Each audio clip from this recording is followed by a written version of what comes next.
ఈ రకంగా అప్పు చేసి పప్పు కూడు అన్న సామెతగా అప్పు చేసి బిర్యానీ కూడు ఈ రకంగా వీళ్ళు జనాల సొమ్ముతో జల్సాలు చేస్తూ వెనకడికి ఒక ఆయన చెప్పాడు, నేను జీతం తీసుకోకుండా పనిచేస్తానని. జీతం తీసుకుంటున్నాడు, హెలికాప్టర్లో తిరుగుతున్నాడు, విమానాల్లో తిరుగుతున్నాడు.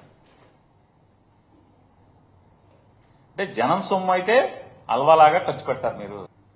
చంద్రబాబు నాయుడు గారికి ఒకటే హెచ్చరిక చేస్తున్నాం, జగన్మోహన్ రెడ్డి గారిని లక్ష్యంగా నువ్వు ఎన్ని కేసులు తప్పుడు కేసులన్నా పెట్టుకో, అది జెండా మోసే ఊళ్ళో జెండా మోసే చిన్న కార్యకర్తే నిన్ను లెక్క చేయని నీ చేతనని చేసుకోరానంటే జగన్మోహన్ రెడ్డి నీకు దడుస్తాడా? సుప్రీంకోర్టులే చెప్తున్నాయి,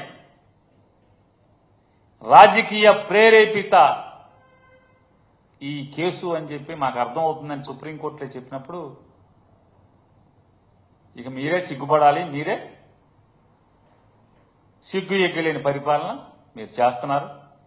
ఖచ్చితంగా ఎవరైతే ఈ సిట్టు స్టాండ్ వాళ్ళు ఉన్నారో సిట్టు స్టాండ్ వాళ్ళని ఖచ్చితంగా శీర్షాసనం వేయటం అయితే మాత్రం ఖాయం.